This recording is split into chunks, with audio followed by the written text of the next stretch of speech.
ഭാഗവതവും ആരോഗ്യവും തമ്മിലുള്ള ബന്ധം എന്താണ്? ഭാഗവതവും ആരോഗ്യവും തമ്മിൽ ബന്ധപ്പെട്ടിരിക്കുന്നത് നമുക്ക് ആരോഗ്യപരമായ ചില ചിന്തകളും ചില ആചാരങ്ങളും ഭാഗവതത്തിൽ നിന്ന് ലഭിക്കുന്നു എന്നുള്ളതാണ്. ഏറ്റവും ആദ്യം ഭാഗവത സപ്താഹം നടക്കുമ്പോൾ സാധാരണ ആചാര്യൻ എടുത്ത് വിശദീകരിച്ചു തരുന്നൊരു ഭാഗമുണ്ട്.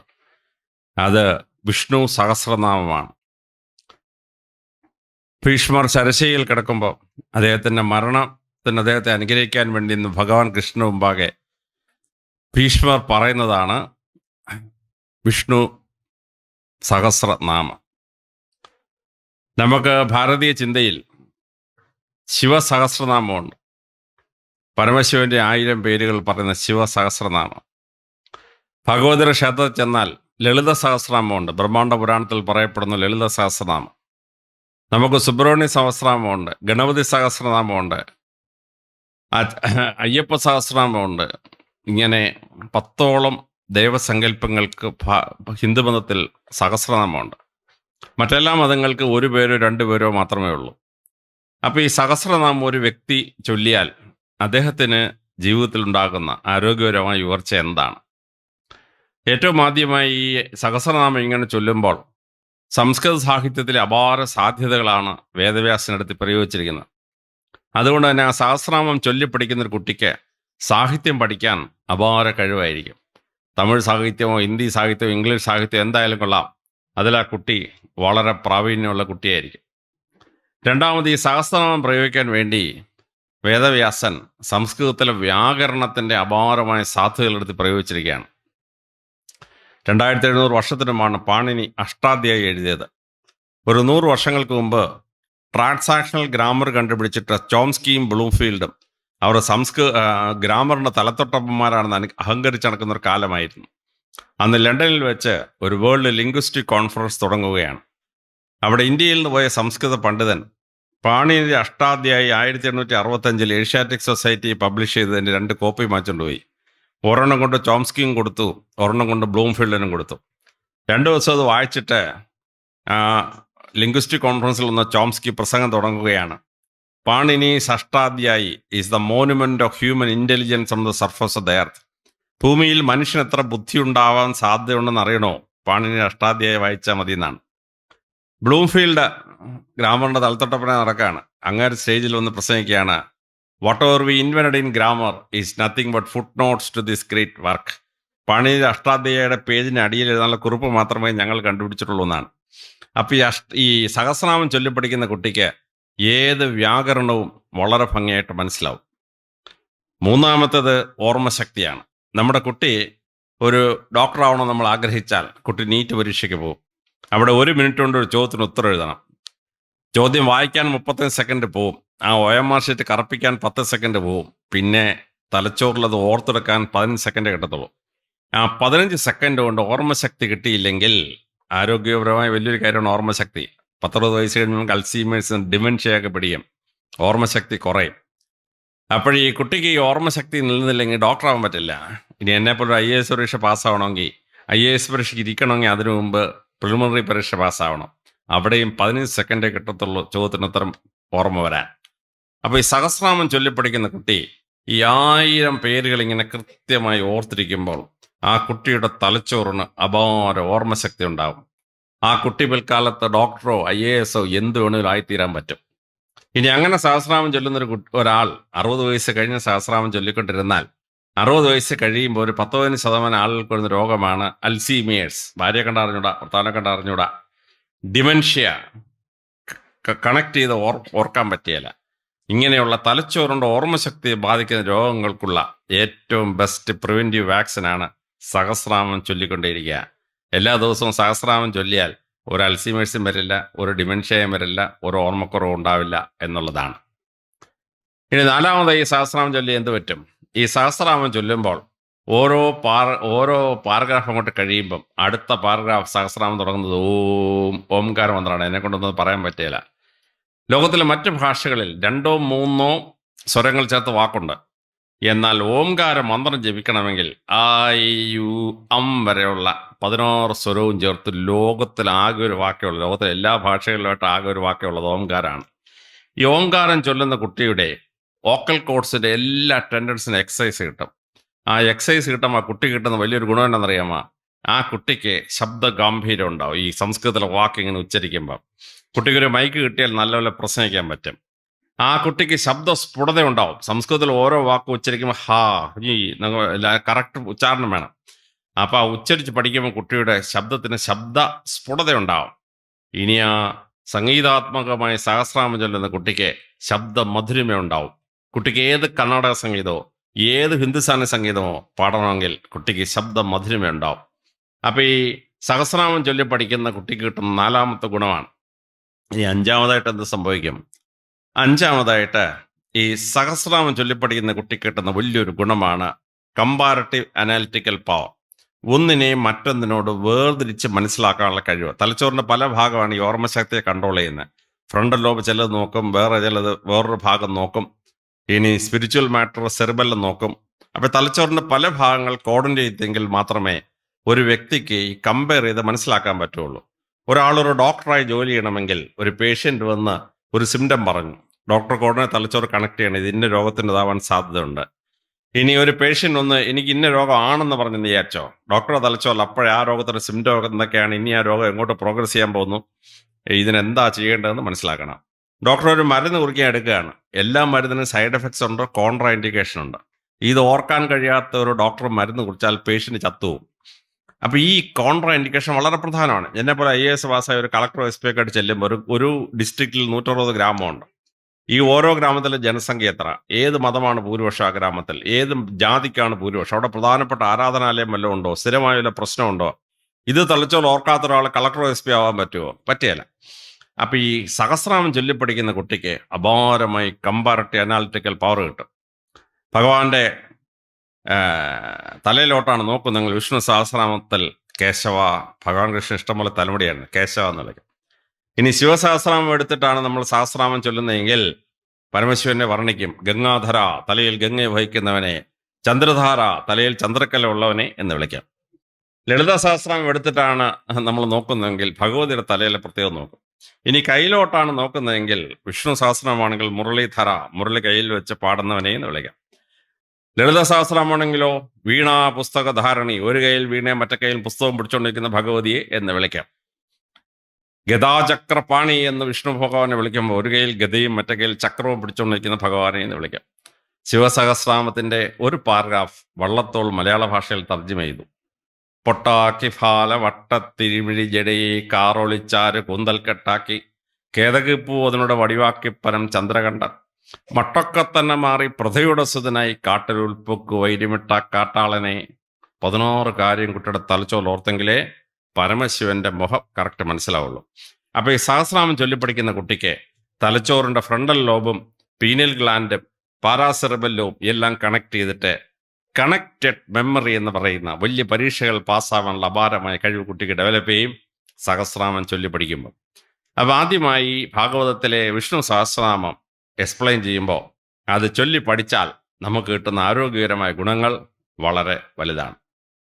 രണ്ടാമതായി, ഭാഗവത സപ്താഹം നടക്കുമ്പോൾ യജ്ഞാചാര്യൻ ഒരു ദിവസം ഈ നരകവർണ്ണന എടുത്ത് പറഞ്ഞാണ്. നരകവർണ്ണന, നരകത്തിൽ ഉള്ള ശ്രീമദ് ഭാഗവതത്തിൽ 28 നരകമാണ്, ദേവി ഭാഗവത്തിൽ 76 ഭയങ്കര കോംപ്ലിക്കേറ്റഡ് ആണ്. ഞാൻ ഈ നരകവർണ്ണന എടുത്ത് രസകരമായി വായിക്കാറുണ്ട്. അപ്പോൾ ഈ ഓരോ നരകത്തിൽ പോകുന്ന ഏത് പാപം ചെയ്തിട്ടാണ്, 7 സ്വർഗത്തിൽ പോകാൻ എന്തൊക്കെ ചെയ്യണം, 7 പാതാളങ്ങളുണ്ട്, അതലം വിതലം സുതലം, ഇങ്ങനെ പാതാളങ്ങൾ കുറച്ചുണ്ട്. അപ്പോൾ ഇങ്ങനെ ഈ സ്വർഗവും പാതാളവും നരകവും ഒക്കെ ടെമ്പററിയായിട്ട് നരകത്തിൽപ്പെട്ടവന് പുനർജന്മമാണ്. അപ്പോൾ ഇത് ഓരോന്നിനെ പറ്റി പഠിക്കുമ്പോൾ നമ്മൾ ഈ ലോകത്തിൽ മോക്ഷം കിട്ടണമെന്നും നരകത്തിൽ പോരുമെന്നും ആഗ്രഹിക്കും. അപ്പോൾ എന്താണ് പുണ്യം, എന്താണ് പാപം, ഇത് ഭാഗവതം ഒറ്റ സെൻറ്റൻസിലാണ് പറയുന്നത്. മലയാളത്തിൽ കവി തർജ്ജമ ചെയ്തിട്ടുണ്ട്. പരോപകാരമേ പുണ്യം, പാപമേ പരപീഡനം. ഒരു മനുഷ്യൻ മറ്റൊരു മനുഷ്യന് ഉപകാരം ചെയ്താൽ അത് പുണ്യമാണ്. ഒരു മനുഷ്യൻ മറ്റൊരു മനുഷ്യനെ ഉപദ്രവിച്ചാൽ അത് പാപമാണ്. അപ്പോൾ ഓരോ നരകത്തിൻ്റെ വർണ്ണന കേൾക്കുമ്പോൾ നമ്മൾ ആലോചിക്കും, ആ നരകത്തിൽ പോകണ്ട അല്ലേ, അപ്പോൾ ആ പാപം ഒഴിവാക്കിയേക്കാം എന്ന് നമ്മൾ ധരിക്കും. അപ്പോൾ ഇവിടെ രസകരമാണ്. ഞാനാണെങ്കിൽ സ്വർഗത്തിൽ പോകാൻ പുണ്യം ചെയ്തെന്ന് വിശ്വസിക്കുന്ന ഒരു ബിഡ്ഡി ഗൂസ്മോണ്ട നമ്പർ 1 ആണ് ഞാൻ. പക്ഷേ എന്തെങ്കിലും കാരണവശാൽ ഞാൻ സ്വർഗത്തിൽ പോയില്ലെങ്കിൽ ഞാൻ നരകത്തിൽ വീഴാമ്പോൾ നരകം എനിക്കറിയാം. 28 നരകങ്ങളിൽ ഏറ്റവും താഴെ ഒരു നരകമുണ്ട്, ഘോര കുംഭീഭാഗം നരകം. ബ്രാഹ്മണരെ കൊല്ലുന്നവരും പക്ഷികളെ മൃഗങ്ങളെ കൊന്ന് ഭക്ഷിക്കുന്നവനുമാണ് അവിടെ പോയി വീഴുന്നത്. ഞാൻ ഒരുപാട് മട്ടൺ ചിക്കൻ തിന്നിട്ടുണ്ട്. അപ്പോൾ കറക്റ്റ് ഞാൻ പോയി വീഴാൻ പോകുന്ന പക്ഷികളെ മൃഗങ്ങളെ കൊന്ന് തിന്നുന്നവർ പോകുന്ന നരകത്തിലേക്കാണ്, ഘോര ഉപവിഭാഗ നരകം. അപ്പോൾ ഈ നരകവർണ്ണന കഴിയുമ്പോൾ ഭാഗവത സപ്താഹം കേൾക്കുന്ന ഭക്തൻ വിചാരിക്കും, ഓഹ് ഘോര ഉപവിഭാഗം വേണ്ട അല്ലേ, അപ്പം നാളെ തൊട്ട് പക്ഷികളെയും മൃഗങ്ങളെയും കൊന്ന് ഭക്ഷിക്കരുത്, അവൻ മര്യാദയാവും. പിന്നെ അവൻ വലിയ ഇറച്ചി തീറ്റി അവൻ നിർത്തിയിട്ട് അവൻ മര്യാദയ്ക്ക് നോർമൽ ഫുഡൊക്കെ കഴിക്കാൻ തുടങ്ങും. അപ്പോൾ ഈ നരകവർണ്ണന വരുമ്പോഴാണ് പാതാളത്തിൻ്റെ കഥ പറയും. അതലം വിതലം സുതലം. സുതലത്തിലാണ് മഹാബലി പോയി കിടക്കുന്നത്, കേരള മലയാളികളുടെ പഴയ മഹാബലി. അപ്പോൾ അദ്ദേഹം ദാനധർമ്മം ചെയ്തുകൊണ്ട് സുതലത്തിൽ പോയി. അപ്പോൾ ഇത് കിടക്കാനുള്ള നല്ല സ്ഥലമല്ലേ, എന്നാൽ പിന്നെ നാളെ ദാനം ചെയ്ത് കളയാം, ഭക്ഷണം കൊടുത്തു കളയാം എന്ന് നമുക്ക് തോന്നിയാൽ നാട് നന്നായി, നമ്മുടെ സ്വഭാവം നന്നായി, നമ്മുടെ ആരോഗ്യവും നന്നായി. ഈ വേണ്ടാത്ത ആഹാരങ്ങൾ ഒഴിവാക്കുമ്പോൾ. ഭാഗവതത്തിലെ പുനർജന്മ കഥകൾ 44 പുനർജന്മ കഥയുണ്ട് ഭാഗവതത്തിൽ. അതിൽ യജ്ഞാചാര്യൻ ഒരു സാമ്പിൾ 3 എടുത്ത് നമുക്ക് പറഞ്ഞു തരും. ചിലപ്പോൾ ഗജേന്ദ്രൻ്റെ മോക്ഷത്തിൽ ഗജേന്ദ്രൻ്റെ പൂർവ്വജന്മം എന്താണെന്നോ നമ്മുടെ പൂതനയുടെ പൂർവ്വജന്മം എന്താണെന്നോ ഒക്കെ ആയിരിക്കും പറഞ്ഞു തരുന്നത്. അപ്പോൾ ഈ പുനർജന്മ കഥ നമ്മുടെ ദൈനംദിന ജീവിതത്തിൻ്റെ ക്യാരക്ടർ ആൻഡ് ഹാബിറ്റിനെ വളരെ സ്വാധീനിക്കുന്നതാണ്.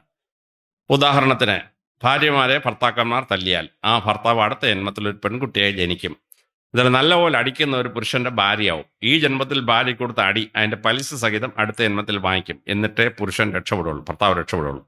ഈ ഭാഗവത സപ്താഹം കേൾക്കുന്ന പുരുഷൻ അന്ന് ഭാര്യയെ തല്ലുന്ന പുരുഷനാണ് ആടി നിർത്തുന്നത്. കാര്യം ഇതുവരെ കൊടുത്ത അടിയുടെ പലിശ വാങ്ങിച്ചാൽ പറയും, ഇനി അടിച്ച് അതിന്റെ പലിശയോടെ വാങ്ങിക്കണ്ടല്ലോ എന്ന് ഭർത്താവിന് കൃത്യമായിട്ട് മനസ്സിലാവും.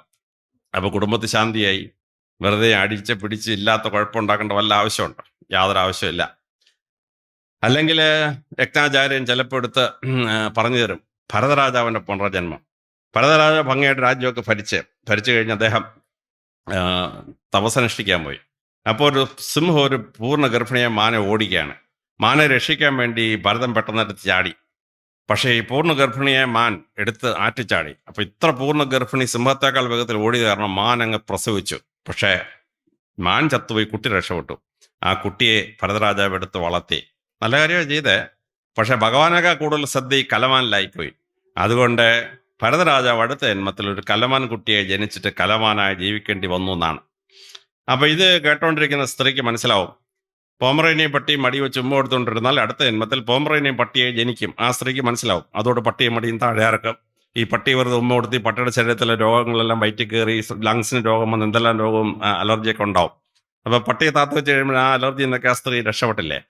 അപ്പം ഈ നരകവർണ്ണനയും പാതാളവർണ്ണനയൊക്കെ വളരെ ശ്രദ്ധേയമായി നമ്മുടെ ആരോഗ്യം വർദ്ധിപ്പിക്കുന്ന രീതിയിൽ നമ്മുടെ സ്വഭാവത്തെയും നമ്മുടെ ജീവിതത്തെയും മാറ്റിമറിക്കും. ഇത് വളരെ ശ്രദ്ധേയമായി നമ്മൾ മനസ്സിലാക്കേണ്ട ഒന്നാണ്, ഭാഗവതത്തിൽ നിന്ന് മനസ്സിലാക്കേണ്ട കാര്യം. ഇനി മൂന്നാമതായി, എന്തിനാണ് ഈ ഭാഗവതം എഴുതിയത്? ഭാഗവതം എഴുതിയത് മരണഭയത്തിൽ നിന്ന് പരീക്ഷത്തിനെ മോചിപ്പിക്കാനാണ്. പരീക്ഷിത് രാജാവ് വേട്ടയാടാൻ പോയി. എന്നിട്ട് ദാഹിച്ചപ്പോൾ ഒരു വീട്ടിൽ കയറി വെള്ളം ചോദിച്ചു. അത് വീട്ടുടമസ്ഥനോട് തപസ് ചെയ്യുന്ന ഒരു സന്യാസിയായിരുന്നു. അയാൾ കേട്ടില്ല. ദേഷ്യം വന്നിട്ട് ഒരു പാമ്പനെടുത്ത് കഴുത്തിലോട്ട് ഇട്ട് കൊടുത്തു. അത് കണ്ടുകൊണ്ട് സന്യാസിയുടെ മകൻ കയറി വന്നു. നിന്നെ 7 ദിവസത്തിനകം തക്ഷകം കടിച്ചാവടാന്ന് ശപിച്ചു. അപ്പം ഈ മരണഭയം പരീക്ഷത്ത് പോയി ഒളിച്ചിരുന്നപ്പോൾ ശ്രീശുകൻ വന്ന് പരീക്ഷത്തിന് പറഞ്ഞു കൊടുക്കുന്നതാണ് ശ്രീമദ് ഭാഗവതം. അപ്പം ചത്ത വൈരാഗ്യത്തിന് പാമ്പിനെ കൊല്ലാൻ തീരുമാനിച്ച ജനമേജയൻ ഭയങ്കര സർപ്പസത്തം നടത്തി. ആ സർപ്പസത്തത്തിൽ വെച്ച് ജനമേജയന് മരണഭയം ഉണ്ടായി. അങ്ങനെ ജനമേജയൻ പോയി ഒളിച്ചിരുന്നപ്പോൾ ജനമേജയന് വേദവ്യാസൻ വന്ന് പറഞ്ഞു കൊടുക്കുന്നതാണ് ദേവീ ഭാഗവതം. ഇനി സർപ്പസത്രം ഒരു പർട്ടിക്കുലർ പരിപാടി കഴിഞ്ഞപ്പോൾ ആസ്തിക മഹർഷി അവിടെ വന്നു. ഈ ആസ്തികൻ എന്ന് പറഞ്ഞാൽ തക്ഷകന്റെയും വാസുകിയുടെയും സഹോദരി മാനസയും ഒരു ബ്രാഹ്മണൻ കല്യാണം കഴിച്ചുണ്ടായതാണ് ഈ ആസ്തികൻ. അതായത് തക്ഷകന്റെ അനന്തരവനാണ് ഈ ആസ്തികൻ വന്നിട്ട് സർപ്പസത്രം നിർത്തി. സർപ്പസത്രം നിർത്തി കഴിഞ്ഞപ്പോൾ അവിടെ നിന്ന് വൈശമ്പായനം പറഞ്ഞു, എൻ്റെ ഗുരു പറഞ്ഞൊരു കഥയുണ്ട്, മഹാഭാരത കഥ എന്ന് പറഞ്ഞ് വൈശമ്പായനാണ് ആ സർപ്പസത്രം നടന്ന സ്ഥലത്ത് വെച്ചിട്ടാണ് മഹാഭാരതം ഉപദേശിക്കുന്നത്. ഞാൻ ഈ ഭാഗവതം നടന്ന സ്ഥലത്ത് ഞാൻ പോയിട്ടുണ്ട്, ഈ സർപ്പസത്രം നടന്ന സ്ഥലത്ത് ഞാൻ പോയിട്ടുണ്ട്. ഞാൻ വടക്കേ ഇന്ത്യയിൽ എപ്പോഴെങ്കിലും പോയാൽ ഈ ഹിന്ദുക്കട പുണ്യസ്ഥലം വിസിറ്റ് ചെയ്യും. അങ്ങനെ ഭാഗവതം പറഞ്ഞ ഒറിജിനൽ സ്ഥലത്ത് ഞാൻ പോയിട്ടുണ്ട്, സർപ്പസത്രം നടന്ന സ്ഥലത്ത് ഞാൻ പോയിട്ടുണ്ട്. അപ്പം ഈ പരീക്ഷിത് രാജാവ് കാണിച്ച തെറ്റ് ലോകത്തിന് അത്ഭുതകരമായ 3 പുസ്തകം കിട്ടി. ശ്രീമദ് ഭാഗവതം കിട്ടി, ദേവി ഭാഗവതം കിട്ടി, മഹാഭാരതം കിട്ടി. ഈ ഒരൊറ്റ പരിപാടിയിൽ തുടങ്ങിയതാണ്. അപ്പം ഈ പരീക്ഷിത് രാജാവിൻ്റെ മരണഭയം മാറ്റാനുള്ളതാണ് ഭാഗവതം. 7 ദിവസം ഭാഗവതം കേട്ട് കഴിഞ്ഞപ്പോൾ പരിഷത്ത് രാജാവിൻ്റെ രൂപം മാറിയത് കണ്ടോ?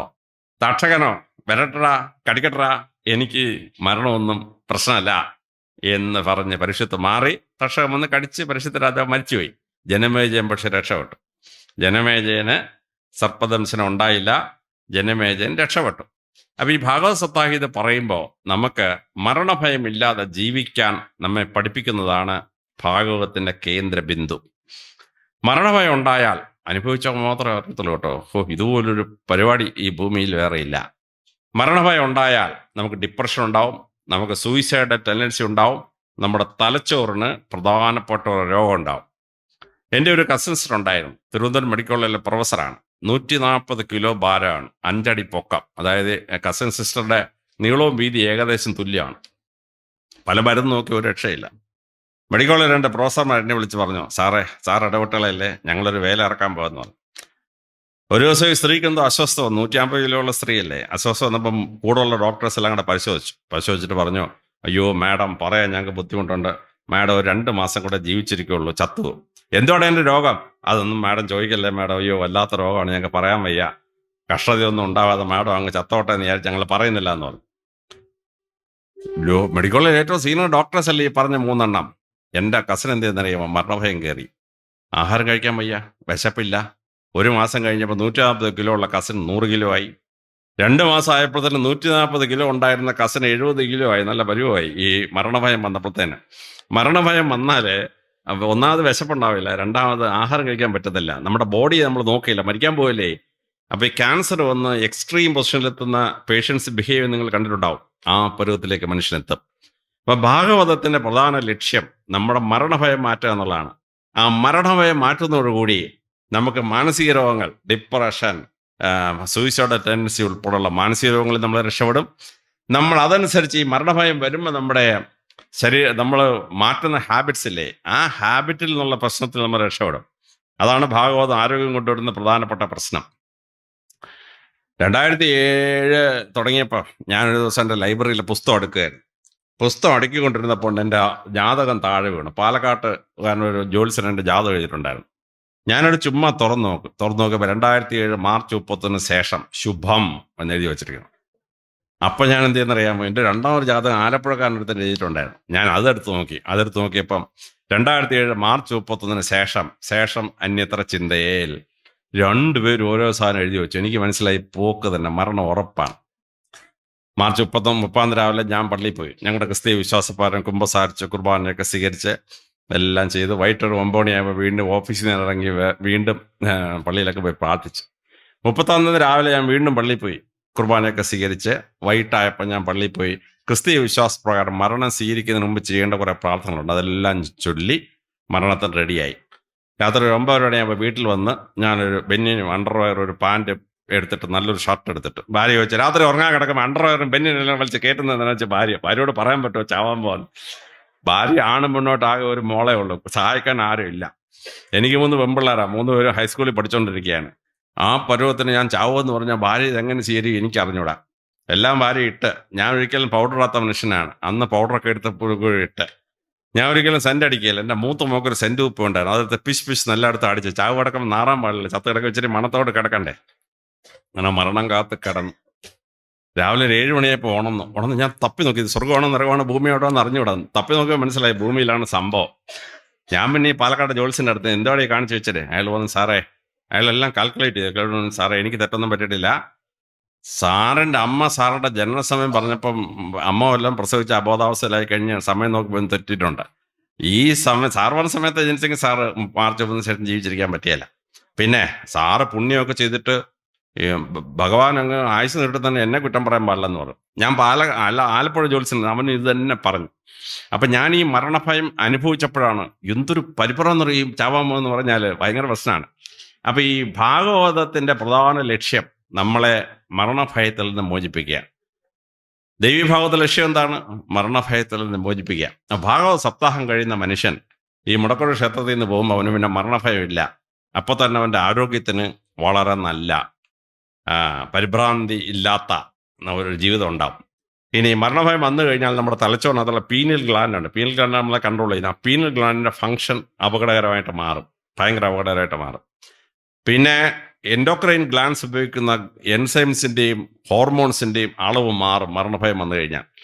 അപ്പോൾ ഈ ഭാഗവതം മരണഭയം മാറ്റുന്നതോടു കൂടി നമ്മൾ നോർമൽ ലൈഫ് നയിക്കാനും തദ്വാര മാനസികവും ശാരീരികവുമായ നമ്മുടെ ആരോഗ്യം ശരിയാവാനും പറ്റും. അതാണ് ഭാഗവതം നമുക്ക് ആരോഗ്യം കൊണ്ടുവരുന്ന മൂന്നാമത്തെ ഭാഗം. ഇനി നാലാമത്തെ ഭാഗം എന്താണ്?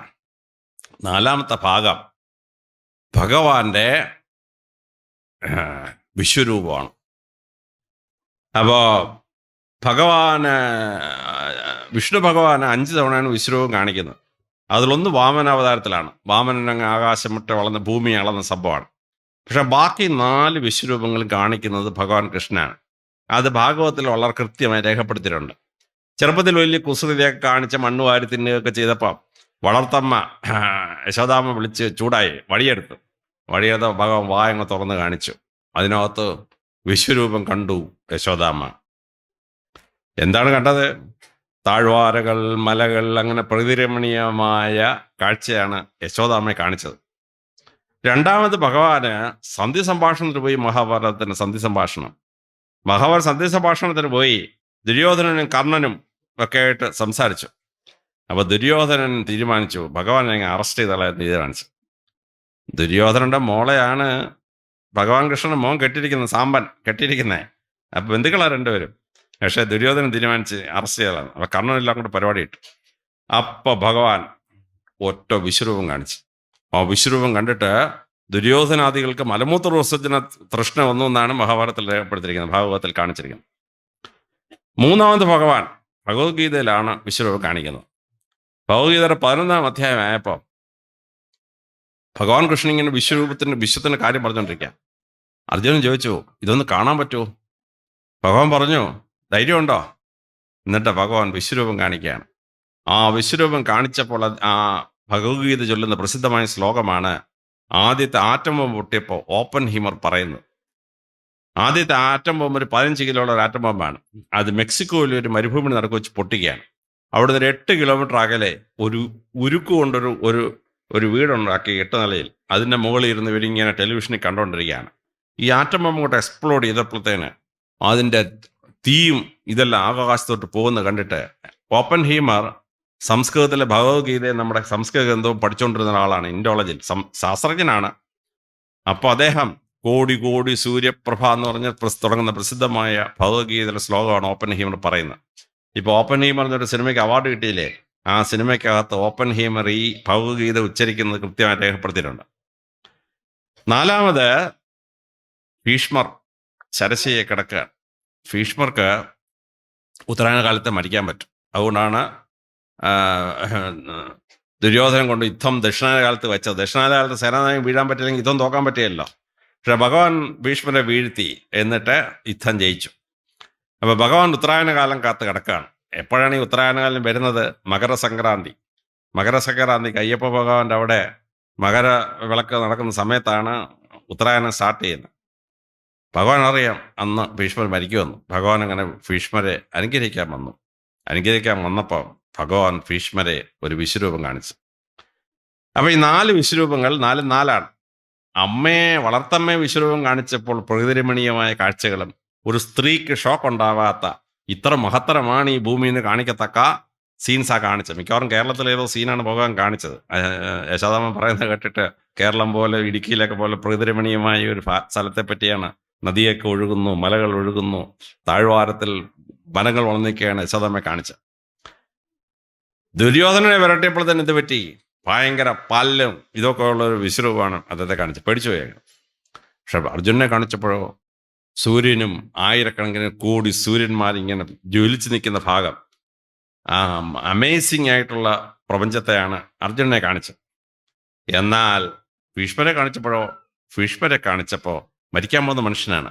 അദ്ദേഹത്തിന് ശാന്തത കിട്ടത്തക്ക സീൻസാണ് ഭീഷ്മരെ കാണിച്ചത്. ഇതിൽ 2 വിശ്വരൂപം ഭാഗവതത്തിലാണ് വരുന്നത്. അർജുനനെ കാണിച്ച വിശ്വരൂപം മഹാഭാരതത്തിൽ വരുന്നതാണ്. യശോദാമ്മയെ കാണിക്കുന്നതും ഭീഷ്മരെ കാണിക്കുന്നതും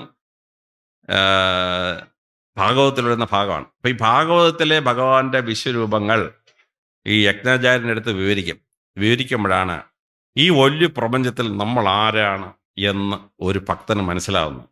അതുവരെ ഞാൻ വലിയ ആളാണ്, ഞാൻ കോടീശ്വരനാണ്, എനിക്ക് ആ ക്വാളിഫിക്കേഷൻ ഉണ്ട്, ഇഷ്ടംപോലെ സ്വത്തുണ്ടെന്ന് അഹങ്കരിച്ചു വരുന്നൊരു മനുഷ്യൻ ഭാഗവത സപ്താഹത്തിന് അവിടെ വന്നിരിക്കും. അവിടെ വന്നിരിക്കുമ്പോഴാണ് യജ്ഞാചാര്യൻ യശോദാമ്മയെ കാണിച്ച വിശ്വരൂപവും ഭീഷ്മരെ കാണിച്ച വിശ്വരൂപവും ഒക്കെ അങ്ങോട്ട് കാണിക്കുന്നത്. ഈ രണ്ടെണ്ണം വിവരിച്ച് കഴിയുമ്പോൾ യജ്ഞാചാര്യൻ മഹാഭാരതത്തിൽ ദുര്യോധനെ കാണിച്ച വിശ്വരൂപവും ഭഗവത്ഗീതയിൽ അർജുനെ കാണിച്ച വിശ്വരൂപവും എടുത്ത് കമ്പയർ ചെയ്യും. അത് കാണുമ്പോൾ ഒരു മനുഷ്യന് മനസ്സിലാവും, ഐ ആം നോബഡി, ഈ പ്രപഞ്ചത്തിന് മുമ്പിൽ ഞാൻ ഒന്നുമല്ല എന്നവൻ എപ്പോൾ മനസ്സിലാവുമോ അപ്പോഴവൻ ആരോഗ്യകരമായ ജീവിതത്തിൽ ജീവിച്ച് സ്വസ്ഥമായി ഈ ജീവിതം കടന്നു പോകാൻ ആഗ്രഹിക്കും. അങ്ങനെ അവൻ കടന്നു പോകാൻ ആഗ്രഹിക്കുമ്പോൾ അവൻ തെറ്റുകൾ ചെയ്യാതെ നല്ല കാര്യങ്ങൾ ചെയ്ത് നല്ല കാര്യങ്ങൾ ചിന്തിച്ച് അവൻ ശാന്തസ്വരൂപനായി ഭൂമി ജീവിക്കും. അപ്പോൾ അവൻ്റെ എക്സസൈസ് അവസാനിച്ച് അവൻ നല്ല രീതിയിൽ പ്രവർത്തിച്ച് നല്ല ആഹാരം കഴിച്ച് ജീവിക്കുമ്പോൾ അവൻ്റെ ആരോഗ്യം വളരെ നന്നാവും. അവിടെയാണ് വിശ്വരൂപം നമ്മെ മാറ്റിയെടുക്കുന്നത്. നാലാമത്തത്, ഭാഗവതത്തിനകത്തു നിന്ന് നമ്മളെ പഠിപ്പിക്കുന്ന ആചാരങ്ങളാണ്. ഹിന്ദുമതത്തിന് 1000-ഓളം ആചാരങ്ങളാണ്. ആ ആചാരങ്ങൾ, ഒരുപറ്റം ആചാരങ്ങൾ വരുന്നത് ഭാഗവതത്തിലാണ്. യജ്ഞാചാരണീയ ഈ ആചാരങ്ങളെടുത്ത് പറഞ്ഞു തരും. അപ്പം ഇതിൽ ചിലത് മാത്രം, സമയക്കുറവുള്ളതുകൊണ്ട് ഞാൻ ചിലത് മാത്രം എടുത്ത് പറയാം. ഏറ്റവും ആദ്യം പറയുന്നു, ബ്രഹ്മമുഹൂർത്തേ ഉത്തിഷ്ഠേ. ആചാരപ്രകാരം ബ്രഹ്മമുഹൂർത്തത്തിൽ ഉണരണം. ബ്രഹ്മമുഹൂർത്തം എപ്പോഴാണ്? രാവിലെ 4 മണിക്ക് ഉണരണം. എന്താണ് ഈ 4 മണിക്ക് ഉണരുന്നതിൻ്റെ പ്രത്യേകത? ഡോക്ടർമാർ അതിൻ്റെ സാരാംശം കണ്ടുപിടിച്ചു. ഡോക്ടർമാർ പറയുന്നത്, മനുഷ്യൻ്റെ തലച്ചോറിന് ഏറ്റവും ബുദ്ധി ഉണ്ടാകുന്ന വെളുപ്പാങ്കാലം 4 മണി തൊട്ട് 6 മണി വരെയാണ്. വെളുപ്പിന് 4 മണിക്ക് എഴുന്നേറ്റ് വളരെ ഭംഗിയായിട്ട് നമ്മൾ intellectual work 4 AM to 6 AM ചെയ്താൽ ആ കുട്ടിക്ക് A+ റാങ്കും കിട്ടും. വളരെ സുന്ദരമായ ആചാരമാണ്. അങ്ങനെ എഴുന്നേറ്റ് കഴിഞ്ഞാൽ നമ്മൾ എന്ത് ചെയ്യണം? ക്രിസ്ത്യാനികളും മുസ്ലിങ്ങളും പൊടി തട്ടിങ്ങ് പോവും.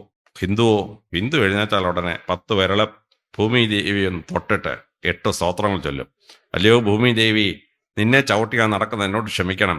അല്ലയോ ഭൂമി ദേവി, നീ ഉണ്ടാക്കുന്ന കാർഷിക വിഭവങ്ങൾ തിന്ന് ഞാൻ ജീവിക്കാൻ അനുവദിച്ചതിനെ നന്ദി പറയും. നിങ്ങൾ ചെയ്യുന്ന 8 മന്ത്രം.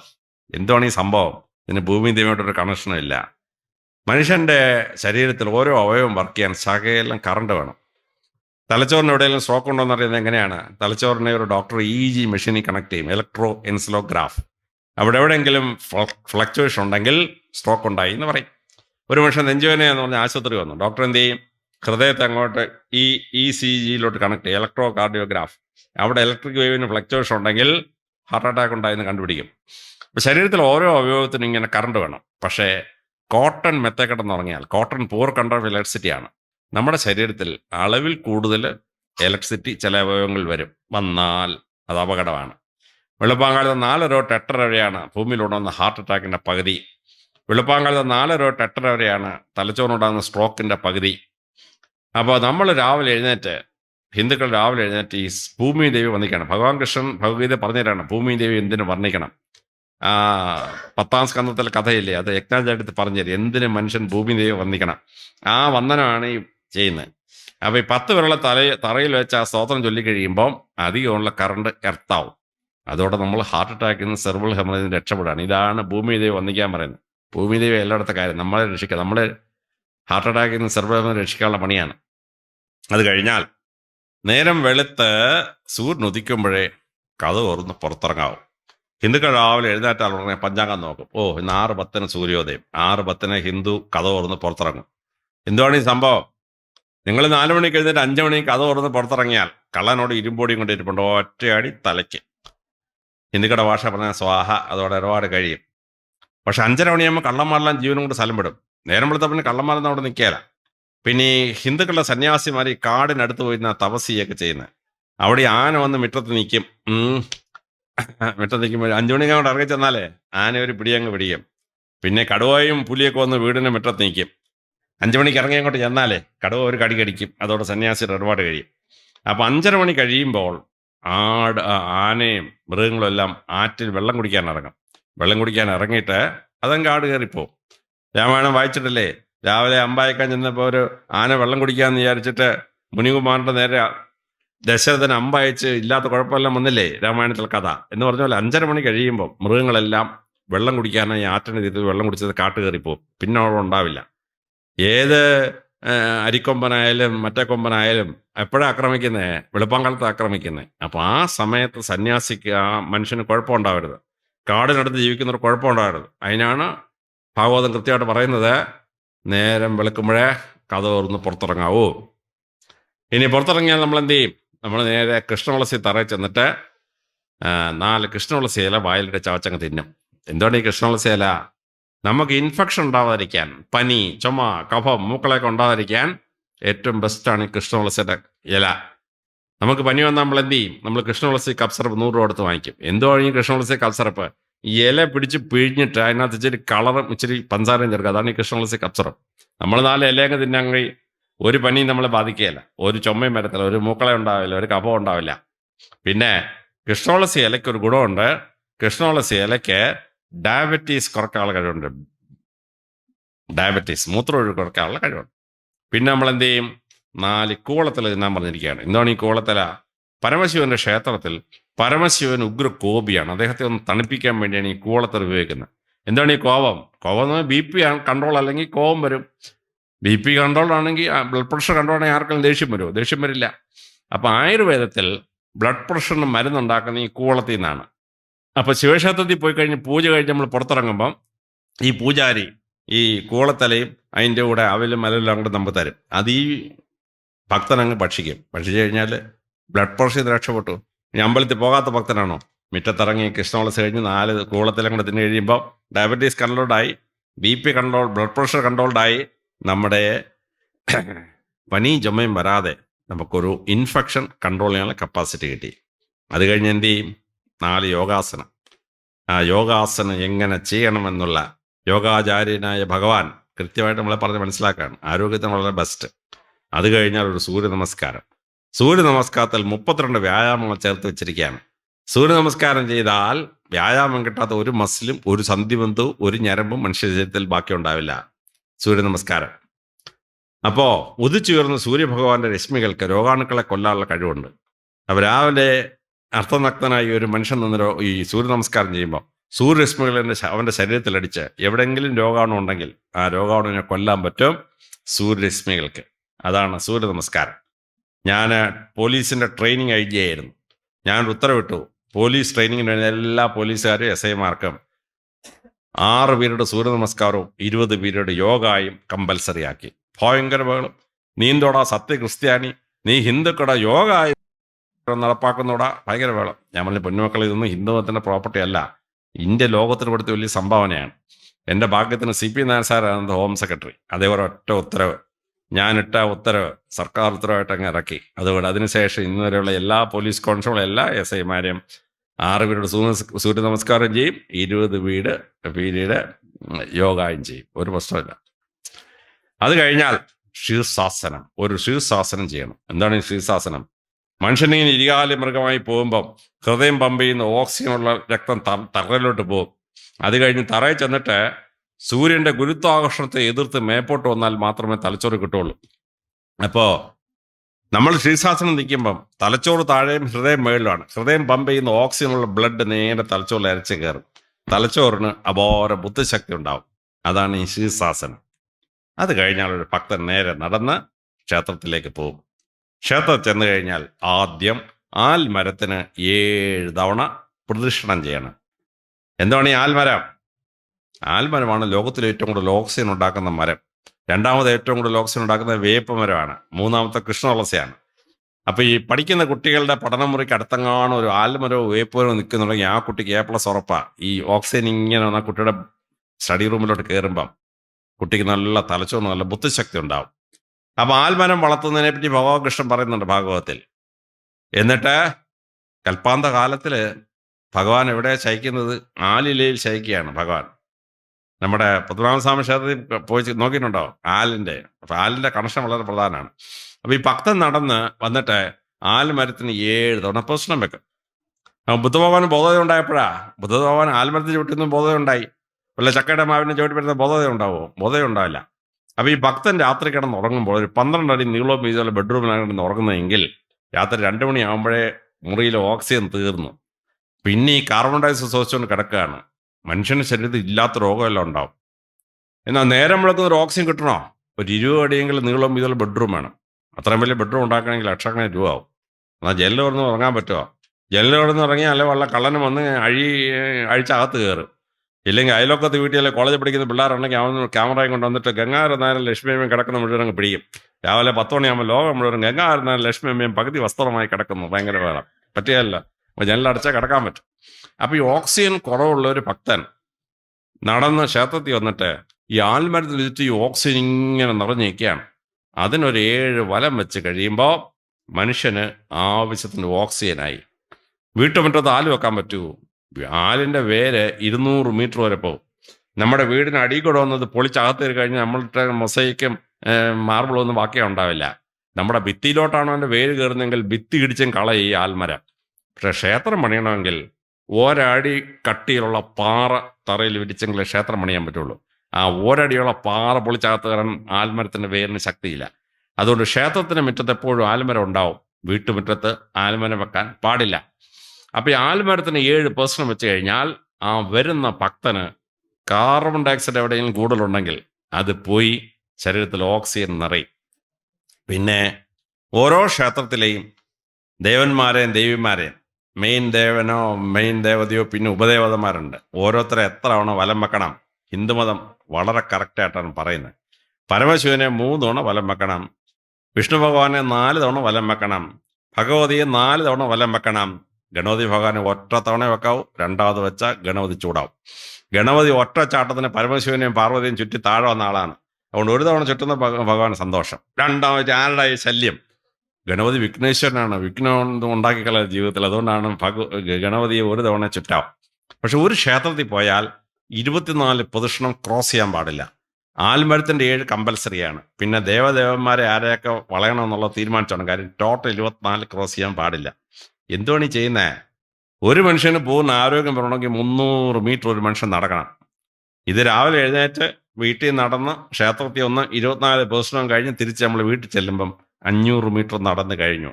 സമ്പൂർണ്ണ ആരോഗ്യമാണ്. അവിടെയാണ് ഈ പ്രദക്ഷിണങ്ങളുടെ കഥ. അല്ലാതെ മെയിൻ റോഡിൽ കൂടെ നടക്കാൻ പോയി വല്ല പേപ്പട്ടിയുടെയും കടിയുള്ള വല്ല ആവശ്യമുണ്ടോ? റോഡേ പോയി വല്ല സ്കൂട്ടറുകാരും കൊണ്ട് നടുവിനടിച്ച് നട്ടല് ഒടിഞ്ഞ് ഇങ്ങനെ കിടക്കേണ്ട വല്ല ആവശ്യമുണ്ടോ? ഇവിടെ ആവുമ്പോൾ ക്ഷേത്രം വളരെ ഭംഗി. അവിടെ വണ്ടി കൊണ്ടാരും വരികയില്ല. സുഖമായിട്ട് പോയി കറങ്ങി തിരിച്ച് വീട്ടിലെത്തുക. ആരോഗ്യത്തിൻ്റെ ഭാഗമാണ് ഈ പ്രദക്ഷിണങ്ങളും വരവും. അങ്ങനെ നമ്മൾ പ്രദക്ഷിണമെല്ലാം കഴിഞ്ഞ് നേരെ ഭഗവാന്റെ അടുത്ത് ചെന്ന് ഭഗവാനെ തൊഴുകയാണ്. അദ്വൈതമാണ്. ഭഗവാനെ വലത് കൈയാവുന്ന നീയും ഇടത് കൈയാവുന്ന ഞാനും ഒന്നാണേ എന്നാണ് നമ്മൾ നമസ്കാരം ചെയ്യുന്നത്. നമ്മളൊരാളിനെ കാണാൻ എന്ത് ചെയ്യും? നമസ്കാരം കൊടുക്കും. നീ ഞാൻ ഒന്നാണേടാ, എനിക്ക് ആപ്പൊന്നും വെച്ചുകളല്ലേ, നമ്മൾ നമസ്കാരം കൊടുക്കും. ഞങ്ങൾ ക്രിസ്ത്യാനികൾ കുരിശ് വരയ്ക്കും, മുസ്ലിങ്ങൾ നിസ്കരിക്കും. പക്ഷേ ഹിന്ദുവാണ് അദ്വൈത പ്രകാരം ഭഗവാനെ തൊഴുന്നത്. ഭഗവാനെ തൊഴുത് പ്രാർത്ഥന എല്ലാം കഴിയുമ്പം അവിടുത്തെ പൂജാരി നമുക്ക് കൂളത്തലയും ഇതെല്ലാം കൊണ്ടുതരും. അത് സമ്പൂർണ്ണ ആഹാരമാണ്. അമ്പലത്തിൽ ചെന്ന് പാൽപ്പായസം കുടിച്ചാൽ പാൽപ്പായസത്തിൽ മുഴുവൻ വൈറ്റമിനും ഉണ്ട്, മുഴുവൻ പ്രോട്ടീനും ഉണ്ട്, മുഴുവൻ കാർബോഹൈഡ്രേറ്റും ഉണ്ട്, മുഴുവൻ ഫാറ്റും ഉണ്ട്. ഒരു വൈറ്റമിനുകളും കഴിക്കണ്ട, ഒരു ബെക്കഡാക്സിനും കഴിക്കണ്ട, ഒരു ബിപ്ലക്സ് ഫോർട്ടേ കഴിക്കണ്ട. സാധാരണ മനുഷ്യർ 150 രൂപ കൊടുത്തിട്ടാണ് ഈ വൈറ്റമിൻ കഴിക്കുന്നത്. പാൽപ്പായസം ഒരെണ്ണം കഴിച്ചാൽ പിന്നെ ഒരു വൈറ്റമിൻ്റെ ആവശ്യമില്ല. ഞാൻ അമ്പലപ്പുഴ വഴി എങ്ങാനും പോവുകയാണെങ്കിൽ അവിടെ വിളിച്ച് പറയും, എനിക്കൊരു ഗ്ലാസ് പാൽപ്പായസം വെച്ചേക്കണമെന്ന് പറയും. പൂജാരി എടുത്ത് വെച്ചേക്കും. ഞാൻ കാറ് കൊണ്ട് അവിടെ നിർത്തി ഡ്രൈവർ പോയി എടുത്തോണ്ട് കുടിച്ചുകൊണ്ട് ഞാൻ ഞാൻ കൊട്ടാരം വഴി എങ്ങാനും പോവുകയാണെങ്കിൽ അവിടുത്തെ പോലീസ് സ്റ്റേഷൻ വിളിച്ചാൽ എടിയാ ഗണപതി ക്ഷേത്രത്തിൽ പോയി ഒരു 3 ഉണ്ണിയപ്പം വാങ്ങിച്ച് വെച്ചേക്കണമെന്ന് പറയും. ആ 3 ഉണ്ണിയപ്പം തിന്നാലുണ്ടല്ലോ complete vitamin, complete protein, complete carbohydrate, complete fat, ഒരു ന്യൂട്രിയൻ്റ് ഒരു വൈറ്റമിനുകളും അന്ന് കഴിക്കേണ്ട ആവശ്യമില്ല. ഇവിടെയാണ് അതിൻ്റെ തന്ത്രം. അപ്പോൾ ഹിന്ദുക്കളുടെ ക്ഷേത്രത്തിൽ വരുന്നൊരു ഭക്തൻ വിശന്ന് പോയാൽ ആ ക്ഷേത്രത്തിൻ്റെ അടിത്തറ ദ്രവിച്ചു പോകുന്നതാണ് ഹിന്ദുമത ശാസ്ത്രം. അതുകൊണ്ട് ക്ഷേത്രത്തിൽ വരുന്നവർക്ക് ആഹാരം കൊടുത്തിരിക്കണം. അപ്പോൾ ആഹാരം കൊടുക്കാൻ വേണ്ടി അവിടെ ആഹാര സാധനങ്ങൾ കൊണ്ടുവരുന്ന പുണ്യം, അത് കുക്ക് ചെയ്യുന്ന പുണ്യം, അത് വിളമ്പി കൊടുക്കുന്ന പുണ്യം, ഭക്തനത് കഴിച്ചിട്ട് പോകുമ്പോൾ വൃത്തിയാക്കുന്ന പുണ്യം, ഭക്തന് 4 പുണ്യം കിട്ടി ഈ ആഹാരം കൊടുക്കുന്ന പ്രോസസ്സിൽ. വിശന്ന് വരുന്ന ഭക്തനോ അവന് വിശപ്പങ്ങ് മാറി. രാഷ്ട്രപിതാവ് മഹാത്മാഗാന്ധി പറയുന്ന പോലെ വിശക്കുന്നതിന് മുമ്പിൽ ഈശ്വരൻ വരുന്നത് അപ്പമായിട്ടാണ്. അവന് അപ്പം കിട്ടി. ലോകത്തിൽ പല രാജ്യത്തിലും പട്ടിണി മരണം ഉണ്ടാവും. എത്യോപ്യയിൽ പട്ടിണി മരണമുണ്ട്, സോമാലിയയിൽ പട്ടിണി മരണമുണ്ട്, കെനിയയിൽ പട്ടിണി മരണമുണ്ട്, നൈജീരിയയിൽ പട്ടിണി മരണമുണ്ട്. എന്താ ഇന്ത്യയിൽ പട്ടിണി മരണം ഉണ്ടാകാത്തത്? ഇന്ത്യയിൽ ലക്ഷക്കണക്കിന് ക്ഷേത്രമാണ്. ക്ഷേത്രത്തിൽ പോയാൽ ഒരു പട്ടിണി കിടക്കുന്നതിന് ആഹാരം കിട്ടിയിരിക്കും. അപ്പോൾ ഭക്ഷണം കൊടുക്കുന്നവർക്ക് പുണ്യം, തിന്നുന്നവൻ ഈശ്വരനവൻ്റെ മുമ്പിൽ അപ്പമായി പ്രത്യക്ഷപ്പെടുകയാണ്. ഇവിടെ പട്ടിണി മരണമില്ലാതെ ഇന്ത്യ പോകുന്നത് ഇന്ത്യയിലെ ക്ഷേത്രങ്ങൾ കാരണമാണ്. അങ്ങനെ ഭക്ഷണമൊക്കെ കഴിച്ച് എല്ലാവരെയും പോവുകയാണ്. പിന്നെ പകൽ സമയത്ത് ക്ഷേത്രത്തിൽ വരുന്നത് നല്ല മനസ്സുള്ളവരാണ്. രാത്രി കള്ളന്മാരൊക്കെ വരും. അപ്പോൾ നല്ല മനസ്സുള്ള ഭക്തന്മാർ മുറ്റത്തോട്ട് വന്നു. എന്തുകൊണ്ട് ചേച്ചി വിശേഷം? മോൻ എന്തായി, റാങ്കൊക്കെ കിട്ടിയല്ലേ? മെഡലൊക്കെ കിട്ടിയല്ലേ? സന്തോഷം. അപ്പോൾ പോസിറ്റീവ് മൈൻഡായ രണ്ടാൾക്കാർ അമ്പലം മുറ്റത്തുനിന്ന് പോസിറ്റീവായി സംസാരിക്കുകയാണ്. അത് തലച്ചോറിന് പോസിറ്റീവ് തിങ്കിങ് കൊണ്ടുവരും. ആ പോസിറ്റീവ് തിങ്കിങ് ഉള്ളതുകൊണ്ട് റൈറ്റ് എമൗണ്ട് ഓഫ് ഹോർമോൺസും എൻസൈംസും പ്രൊഡ്യൂസ് ചെയ്യും. ആ പ്രൊഡ്യൂസ് ചെയ്യുന്നത് വളരെ ശ്രദ്ധേയമായി ആ മനുഷ്യനെ സഹായിക്കുന്നൊരു ഘടകമാണ്. ഭഗവതി ദശാവതാരത്തിന് വന്നു. അവസാനം 10ാമത്തെ ദശാവതാരമാണ്. ഭഗവതി അവതരിക്കാൻ തുടങ്ങണേ ഭഗവാൻ ഭഗവതിയോട് പറഞ്ഞു, ഭഗവതിയെ, ഞാൻ ഭൂമിയിൽ ആമയായിട്ടും പന്നിയൊക്കെ ആയിട്ട് പോയിട്ടുണ്ട്, നീ പോകാൻ പാടില്ല, നീ മനുഷ്യസ്ത്രീയായിട്ട് മാത്രമേ പോകാവുന്നുള്ളൂ. അങ്ങനെ ഭഗവതി മനുഷ്യസ്ത്രീയായി ഭൂമിയിൽ അവതരിക്കുകയാണ്. ആദ്യം വന്നത് ജ്ഞാനേശ്വരിയായിട്ട്, പിന്നെ വന്നത് ദുർഗാ ഭഗവതിയായിട്ട്, മൂന്നാമത് വന്നത് പാർവതിയായി, നാലാമത് വന്നത് കാളി ഭഗവതിയായി, അഞ്ചാമത് വന്നത് ലക്ഷ്മി ഭഗവതിയായി, ആറാമത് വന്നു സരസ്വതിയായി, ഏഴാമത് ഭഗവാൻ കൃഷ്ണനെ കൂട്ടി രാധയായി വന്നു, എട്ടാമത് ഗായത്രിയായി വന്നു, 9ാമത് ശക്തീശ്വരയായി വന്നു, 10ാമതായി അവതരിക്കാൻ പോവുക. ഭഗവാൻ ചോദിച്ചു, ഭഗവതിയെ എന്തോ ലാസ്റ്റ് അവതാരം? ഭഗവതി പറഞ്ഞു, കലിയുഗത്തിൽ ഞാൻ തേനയുടെ ദേവതയെ പോകുമ്പോഴാണ്. മനുഷ്യൻ്റെ നാക്കിന് മധുരവും തലച്ചോറിനും ബുദ്ധിയും കിട്ടുന്നത് തേനാണ്. അതുകൊണ്ട് ആ തേനയുടെ ദേവതയെ ഞാൻ പോവുകയാണ്. അപ്പോൾ നമ്മൾ ക്ഷേത്രത്തിൽ പോയി കുഞ്ഞിനെ എഴുതിക്കാൻ പോവാണ്, കുഞ്ഞിന് നല്ല ചോറ് കൊടുക്കാൻ പോവാണ്. പൂജാരി എന്ത് ചെയ്യും? പൂജാരി ഒരു ശകലം തേനെടുത്ത് കുഞ്ഞിനെ നാക്കി വെച്ചേരും. ആ തേൻ കഴിച്ചാൽ കുഞ്ഞിന് നല്ല തലച്ചോറിന് ബുദ്ധി ഉണ്ടാവും. പാൽപ്പായസം കഴിക്കുമ്പോൾ ആ പാൽപ്പായസത്തിന് ശകലം തേൻ ചേർക്കും. എന്തിനാണ്? ആ പാൽപ്പായസത്തിൻ്റെ രുചി വേറെയാണ്. ഞാൻ എത്രയോ സ്ഥലത്തു നിന്ന് പായസം കഴിച്ചിട്ടുണ്ടെന്നറിയാമോ? അമ്പലപ്പുഴ പാൽപ്പായസത്തിൻ്റെ വെല്ലാനൊരു പായസം ഈ ഭൂമിയിൽ ഒരുത്തനും ഇതുവരെ ഉണ്ടാക്കിയിട്ടില്ല, ഒരുത്തനും. അതാണ് അതിൻ്റെ മഹിമയെന്ന് പറയുന്നത്. അങ്ങനെ നമ്മൾ പ്രാർത്ഥിച്ചിട്ട് പോരുമ്പോൾ ഞങ്ങൾ ക്രിസ്ത്യാനികൾ മുസ്ലിങ്ങളൊക്കെ ബോട്ടനടിച്ച കാറൊക്കെ ഇറങ്ങി പോകും. ഹിന്ദുവിന് പറ്റുമോ? ഹിന്ദുവിന് പറ്റില്ല. ഹിന്ദു ആ ക്ഷേത്രത്തിന് മുമ്പിൽ ചെന്നിട്ട് ഭഗവാനോട് ഭഗവതിയോട് യാത്ര ചോദിക്കുകയാണ്. എൻ്റെ ഹൃദയത്തെ വളരെ സ്വാധീനിച്ചൊരു പ്രാർത്ഥനയാണ്. ഞാൻ പള്ളിയിൽ പോകും. പള്ളിയിൽ പോയിട്ട് നിങ്ങളാ പ്രാർത്ഥിക്കുന്ന പ്രാർത്ഥനയില്ലേ ഞാൻ പള്ളിയുടെ മുമ്പിൽ ചൊല്ലും. നിങ്ങൾ ദേവാന്ന് വിളിക്കുന്നവർ ഞാൻ യേശു എന്ന് വിളിച്ചാണ് പ്രാർത്ഥന ചൊല്ലുന്നത്. ആ പ്രാർത്ഥനയിൽ ഹിന്ദു ചോദിക്കുന്നത് രസകരമാണ്. ഭഗവാനെ, ഭഗവതിയെ, ഞാൻ പോവാണ്. ഇനി ഞാൻ ഈ ക്ഷേത്രത്തിൽ വരാമെന്ന് ഇവിടെ തൊഴാമെന്ന് ഒരു ഉറപ്പുമില്ല. പക്ഷേ ഇനി ഞാൻ ഈ ക്ഷേത്രത്തിൽ വരുന്നതിന് മുമ്പ് എനിക്ക് എന്തെങ്കിലും സംഭവിച്ചാൽ ഞാൻ 3 കാര്യം ഭഗവാനോട് ചോദിക്കുകയാണ്. തന്നേ പറ്റൂ, നോട്ട് നെഗോഷ്യബിൾ. തരണോ വേണ്ടെന്ന് ഭഗവാൻ ആലോചിച്ചുള്ളത് തന്നേ പറ്റൂ. എന്താണ് എന്ത് ചോദിക്കുന്നത്? അനായാസേന മരണം. എൻ്റെ മരണം ആയാസമില്ലാത്തായിരിക്കണം. റോഡ് പോകുന്ന വഴിക്ക് ആക്സിഡൻ്റ് ഉണ്ടായി റോഡിൽ കിടന്ന് പടച്ചവിടെ ചാവരുത്. ക്യാൻസർ ഒന്ന് കട്ടിക്കൂടി കിടന്ന് അയ്യോ അയ്യോ എന്ന് വിളിച്ചുകൊണ്ട് ചാവരുത്. ആയാസമുള്ളത് മരിക്കണം. ഞങ്ങളുടെ വേദോസ്തത്തിൽ പറയുന്നുണ്ട്, നീതിമാന്റെ മരണം ഉറക്കം പോലെ. രാത്രി ഉറങ്ങാൻ കിടന്ന് രാവിലെ ചത്ത് കിടന്ന സ്വർഗ്ഗം ഉറപ്പെന്നാണ് ക്രിസ്ത്യാനി വേദോസ്തത്തിൽ എഴുതി വെച്ചിരിക്കുന്നത്. ഇത് തന്നെയാണ് ഹിന്ദുവും പറയുന്നത്, അനായാസേന മരണം. രണ്ടാമത് ഹിന്ദു ചോദിക്കുന്നത്, വിനാ ദൈന്യതേ ജീവിതം. മരണം വരെ എനിക്ക് ദയനീയാവസ്ഥ ഉണ്ടായിരുന്നു. നടക്കാൻ വയ്യ, 2 പേരുടെ സഹായം വേണം. ചോറ് വിളയുമ്പോൾ തിന്നാൻ വയ്യ, കൊച്ചുമക്കൾ ഉരുട്ടി വായിലോട്ട് വെച്ച് തിന്നാൻ. പിന്നെ മോൻ്റെയോ മരുമോടെയോ ശമ്പളത്തിൽ ജീവിക്കാൻ. എൻ്റെ അമ്മോ, ഇതുപോലൊരു ഗതികേട് ഈ ഭൂമി വേറെയില്ല. അപ്പോൾ സാമ്പത്തികമായോ ആരോഗ്യപരമായോ ആരുടെ മുമ്പിലും ദയനീയതയില്ലാതെ സ്വസ്ഥമായി എനിക്ക് മരണം വരെ പോണം. മൂന്നാമത് ചോദിക്കുന്നത്, ദേഹീമേം കൃപയാം വിഷ്ണു ത്വയീ ഭക്തി അചഞ്ചലം. ദേഹമല്ല ദേഹി, എൻ്റെ ആത്മാവ് ഭഗവാനെ അങ്ങയുടെ കരുണയാൽ എന്നും ഭഗവാന്റെ മുമ്പിൽ ത്വയീ ഭക്തി അചഞ്ചലമായി നിൽക്കണം. പച്ച മലയാളത്തിൽ പറഞ്ഞാൽ മരണാനന്തരം തവദർശനം. മരിച്ചു കഴിഞ്ഞാൽ എനിക്ക് ഭഗവാനെ കണ്ട് അവിടെ തൊഴിൽ നിൽക്കാൻ പറ്റിയിരിക്കണം. അപ്പോൾ പാപം കൂടുതലുള്ളവനൊക്കെ എന്ത് ചെയ്യും? ടെമ്പററി നരകം, പിന്നെ പുനർജന്മമൊക്കെ പോകണം. മോക്ഷം കിട്ടുന്നവനാണ് നേരെ ഭഗവാന്റെ അടുത്ത് നിന്ന് ഭഗവാനെ കാണുന്നത്. എന്തൊരർത്ഥമുള്ള പ്രാർത്ഥനയാണ്. മക്കളെ IAS ആക്കാൻ പറഞ്ഞ, കാഞ്ഞിരപ്പള്ളി 500 രൂപയ്ക്ക് റെസ്റ്റേഡ് തരാൻ പറഞ്ഞ, എന്നെ ലോകത്തിലെ ഏറ്റവും സുന്ദരിയാക്കണമെന്ന് പറഞ്ഞോ, റിലയൻസ് ഇൻഡസ്ട്രിയുടെ 10% ഷെയർ വേണമെന്ന് പറഞ്ഞോ? ഒന്നും പറഞ്ഞില്ലല്ലോ. വളരെ സിമ്പിളായ 3 കാര്യം. ആ 3 കാര്യം കിട്ടിയാൽ മനുഷ്യ ജീവിതം സാർത്ഥകമായി. ആയാസമില്ലാതെ മരിക്കുക. ഞാൻ ഈ ഓൾഡ് ഏജ് ഹോമിൻ്റെ കമ്മീഷൻ മെമ്പറായിരുന്നു. പല ഓൾഡ് ഏജ് ഹോമിലും പോകും. നിങ്ങൾക്ക് എങ്ങനെ മരിക്കണമെന്നാണ് ആഗ്രഹം ചോദിച്ചാൽ ടപ്പെന്ന് ഉത്തരം വരും, ഹാർട്ട് അറ്റാക്ക്. ഞാൻ ചെന്തുവാ, ടപ്പെന്നങ്ങ് പോകും സാറേ. ഹാർട്ട് അറ്റാക്ക് വന്നാൽ ടപ്പെന്നങ്ങ് പോകും. ഈ 70-80 വയസ്സുള്ള വല്യപ്പനും വലിയും പറയുന്നതാണ് ടപ്പെന്നങ്ങ് പോകും. അതാണ് ആയാസമില്ലാതെ മരിക്കുക. അപ്പം ആയാസമില്ലാതെ മരിക്കുക, ശാരീരികമോ സാമ്പത്തികമോ ആരെയും ആശ്രയിക്കാതെ ദയനീയാവസ്ഥയില്ലാതെ ജീവിക്കുക. മരിച്ചു കഴിഞ്ഞാൽ മോക്ഷം കിട്ടി ഭഗവാന്റെ അടുത്ത് പോവുക എന്നൊരർത്ഥ സമ്പുഷ്ടമാണ്. ഈ ആചാരങ്ങളുടെ മഹിമ ഭാഗവത സപ്താഹത്തിൽ യജ്ഞാചാര്യൻ പറഞ്ഞുതരും. യജ്ഞാചാര്യൻ ഞാനതിൽ സാമ്പിൾ കുറേ എടുത്തുള്ളൂ. ഓരോ കഥ പറയുമ്പോഴാണ് ഇത് പറയുന്നത്. ഓരോ പുനർജന്മ കഥ പറയുമ്പോൾ ഇത് ഓരോന്ന് വരും. ഞാൻ പെട്ടെന്ന് കുറേ സാമ്പിൾ എടുത്താണ്. അപ്പോൾ ഭഗവാൻ കൃഷ്ണൻ യുധിഷ്ഠിരനെയൊക്കെ വനവാസത്തിന് കാണാൻ പോയി. ദശാമ സ്കന്ധത്തിൽ പറയുന്ന കഥയാണ്. അവിടെ ചെന്ന് യുധിഷ്ഠിരനെല്ലാം വർത്താനം പറഞ്ഞിരിക്കുക. ഭഗവാൻ ചോദിച്ചു, എന്താ യുധിഷ്ഠിര ഇങ്ങനെ ഇരിക്കുന്നേ? എന്താ ഭഗവാൻ ഇന്നത്തെ പ്രശ്നം? ഇന്ന് നാഗപഞ്ചമി എന്നൊരു അറിഞ്ഞൂടെ? എന്നിട്ട് ഭഗവാൻ യുധിഷ്ഠിരനോട് പഞ്ചപാണ്ഡവന്മാരോടും പറഞ്ഞു കൊടുക്കുകയാണ്, ആരാണ് നാഗം, എങ്ങനെയാണ് നാഗത്തെ പൂജിപ്പിക്കേണ്ടത്, നാഗപഞ്ചമി എന്താണ്. ഉഗ്രം ക്ലാസ്സാ. ചിലപ്പോൾ യജ്ഞാചാരൻ ആധാരിക്ക് ചിലപ്പോൾ എടുക്കുന്ന സാമ്പിള് എടുത്തങ്ങോട്ട് പറഞ്ഞു തരുമ്പോൾ ഒരാചാരം എങ്ങനെ ആചരിക്കണം കൃത്യമായി പറയുകയാണ്. രാമായണം എഴുതി വാത്മീകി മഹർഷി യുധിഷ്ഠിരനെ കാണാൻ വന്നു.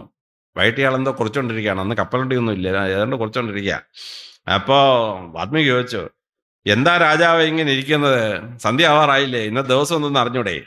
യുധിഷ്ഠിരൻ ഇന്നത്തെ ദിവസം എന്താണ്? അയാൾക്ക് ഈ പഞ്ചാംഗ ഡയറി ഒന്നും ഇല്ല കേട്ടോ. വാത്മീകി പറഞ്ഞു, ഇന്ന് ശിവരാത്രിയാണ്. ആരാണ് പരമശിവൻ അറിയാമോ? ശിവരാത്രി എങ്ങനെ ആഘോഷിക്കണമെന്ന് അറിയാമോ? വാത്മീകി ഒരൊറ്റ ചാപ്റ്ററാണ്, മഹാഭാരതത്തിൽ ഒരു ചാപ്റ്റർ മുഴുവൻ വാത്മീകി യുധിഷ്ഠിരനെ ഉപദേശിക്കുകയാണ്. എന്താണ് ആരാണ് പരമശിവൻ, എന്താണ് ശിവരാത്രി. പല ശിവക്ഷേത്രങ്ങളിൽ ഞാൻ ഈ വാത്മീക ക്ലാസ് എടുത്തോടെ പ്രസംഗിക്കും ചിലപ്പോൾ.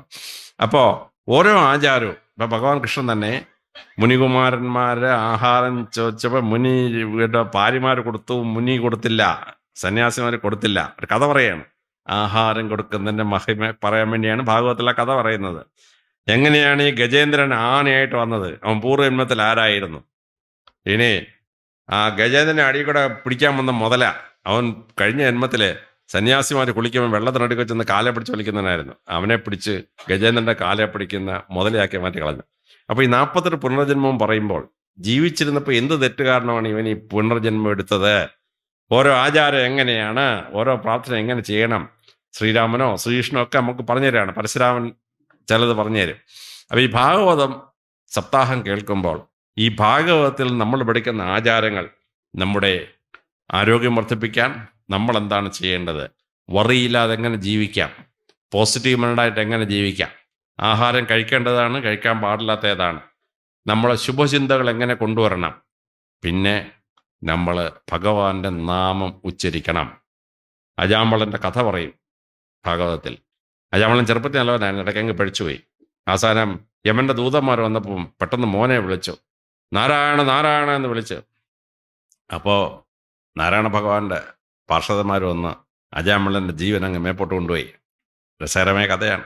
കഥ എന്താണ്? കഥയെ നമ്മൾ മനസ്സിലാക്കുന്നതാണ്, ഭഗവാന്റെ നാമം ഉച്ചരിച്ചാൽ മോക്ഷം കിട്ടാനൊരു ഭാഗമാണ്. വൈകിട്ട് സന്ധ്യാപ്രാർത്ഥനയ്ക്ക് നമ്മൾ വെളുത്തിയിട്ട് രാമ രാമ രാമ രാമ രാമ രാമ പാഹിമ മോക്ഷം കിട്ടാൻ ബെസ്റ്റാണ്. കൃഷ്ണ കൃഷ്ണ മുകുന്ദ മുരാഹര ചൊല്ലുകയാണ്, മുഴുവൻ ഭഗവാന്റെ പേരാണ്. സഹസ്രനാമം ചൊല്ലിയാൽ മുഴുവൻ ഭഗവാന്റെ പേരാണ്. മോക്ഷം കിട്ടാൻ ഒരു മാർഗമാണ് ഭഗവത് നാമം ഉച്ചരിക്കുക. ഭഗവാന്റെ നാമം ഉച്ചരിക്കുമ്പോൾ നമ്മൾ ഭൂമി ചെയ്യാൻ പാടില്ലാത്തവരെ തെറ്റുണ്ട്. ഭഗവാനെ പ്രാർത്ഥിക്കുമ്പോൾ തെറ്റ് ചെയ്യാൻ പാടുണ്ടോ? ഇല്ല. അപ്പോൾ ആ തെറ്റിൽ നിന്ന് മനുഷ്യൻ മാറി. മറ്റു മതങ്ങളിൽ മനുഷ്യനെ കൊന്നോ മൃഗത്തെ കൊന്നോ രക്തം ഒഴുകിയ ഭഗവാനെ സന്തോഷിപ്പിക്കാം. ഹിന്ദു മതത്തിന് പറ്റുമോ? പറ്റുകയില്ല. ഹിന്ദു മതത്തിന് നല്ല കാര്യങ്ങൾ ചെയ്ത് ഭഗവാന് നാട്ടുകാർക്ക് ആഹാരം കൊടുത്ത് പുണ്യം ചെയ്താലേ മോക്ഷം കിട്ടുള്ളൂ. അപ്പോൾ ഭാഗവത സപ്താഹം കേൾക്കുമ്പോൾ മനുഷ്യന് ആരോഗ്യം ഉണ്ടാവാനുള്ള പ്രധാനപ്പെട്ട 5 മാത്രം സൂചിപ്പിച്ചതാണ്. 1 മണിക്കൂർ സമയം തന്നതുകൊണ്ട് ആരോഗ്യം നേരിടാനുള്ള ഒരുപാട് കാര്യങ്ങൾ ഭാഗവതത്തിൽ നിന്ന് പഠിക്കാൻ പറ്റും. അതുകൊണ്ട് നിങ്ങൾക്ക് ഏവർക്കും ആരോഗ്യപരമായി ജീവിക്കാൻ വേണ്ടി ഈ ഭാഗവത സപ്താഹം സഹായിക്കട്ടെ എന്ന് പ്രാർത്ഥിച്ചുകൊണ്ട്, ഭഗവാന്റെ എല്ലാ അനുഗ്രഹങ്ങളും നിങ്ങൾക്ക് ഉണ്ടാവട്ടെ എന്ന് പ്രാർത്ഥിച്ചുകൊണ്ട് എൻ്റെ എളിയ വാക്കുകൾ ഞാൻ ഉപസംഹരിക്കുന്നു. നമസ്കാരം.